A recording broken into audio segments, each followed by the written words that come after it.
আমাদের 4টা প্লেসে যাওয়ার কথা, এখন হচ্ছে আমরা ফার্স্ট একটা প্লেসে আসছি। এটা একদম ছোট দ্বীপের মতো, একদম ছোট একটা জায়গা, চারিদিকে হচ্ছে শুধু নীল পানি আর নীল পানি। সেপাশে হচ্ছে ছোট ছোট যে কটেজগুলো আছে, যেখানে হচ্ছে মানুষ যাচ্ছে, রিজার্ভ করতেছে এবং থাকতেছে।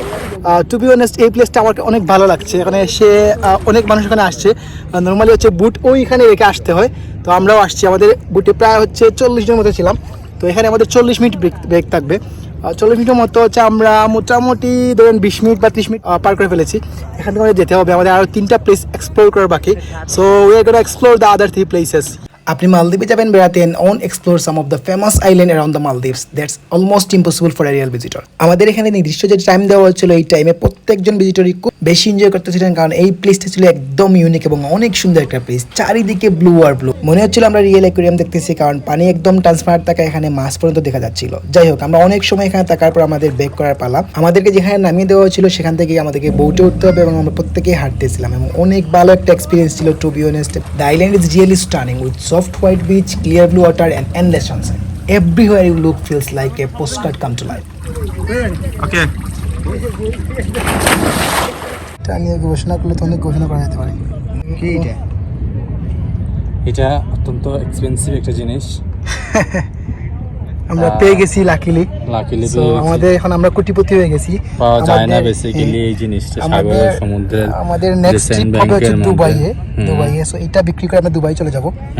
এরপর আমাদের সাথে আর কেউ থাকতে পারবে না, সো আমরা এক্সপেন্সিভ হয়ে যাব।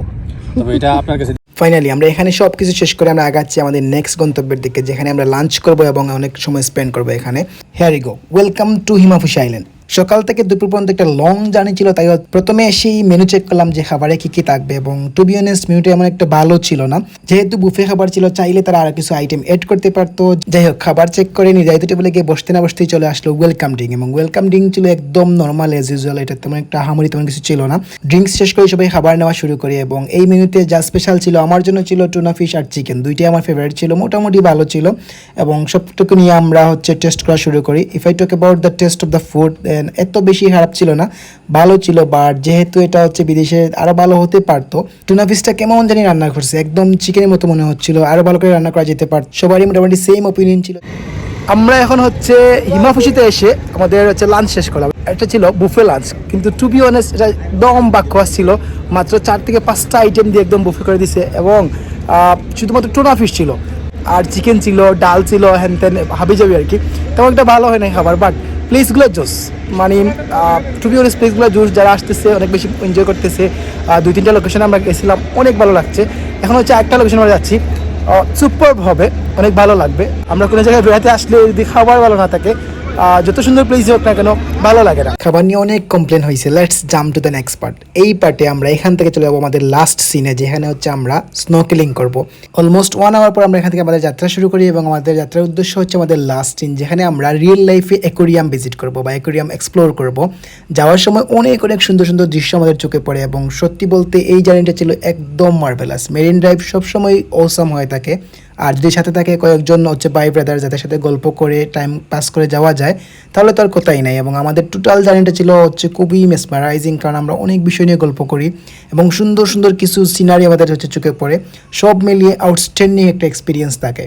25 থেকে 30 মিনিট রাইড করার পর আমরা চলে আসি আমাদের মেইন স্পটে। এসে আমরা সবাই সারপ্রাইজ হয়ে যাই, কারণ এই একটা প্লেস এবং এমন একটা এক্সপিরিয়েন্স আমাদের কারোই প্রিভিয়াসলি ছিল না। সবাই মোটামুটি এখানে নতুন ছিল যারা হচ্ছে স্নোকেলিং করতেছে। এই এক্সপিরিয়েন্সটা আমার জন্য ছিল ইউনিক এবং ভ্যালুয়েবল। অনেক বেশি এনজয় করতেছি। এই ইকুইপমেন্ট পরে হচ্ছে আমি স্নোকেলিং এ গেছিলাম, অনেক ভিডিও করছি, জোস ভিডিও হয়েছে, আমার খুব ভালো লাগতেছে। নিচ থেকে দেখলে অনেক সুন্দর লাগে। যদি আমাকে কেউ এক কথায় জিজ্ঞাসা করে যে মালদ্বীপের সবচেয়ে বেস্ট পার্ট কোনটা ছিল, তাহলে বলবো আমি এই দিনটা, কারণ এটা হচ্ছে মালদ্বীপের সেরা একটা দিন ছিল আমার স্নোকেলিং, এবং এই সিনটা ছিল ট্রুলি মার্ভেল। নিচে গেলে পানি খাওয়া নিশ্চিত, তারপরও অনেকে যাচ্ছে, এনজয় করতেছে। I am having too much fun. এই ফিশগুলা এবং স্নোকেলিংটা সেরা ছিল। আমি অলমোস্ট 1 ঘন্টার উপরে হচ্ছে হেঁটারে ছিলাম, so I am pretty much tired now. আমি আবার যাচ্ছি।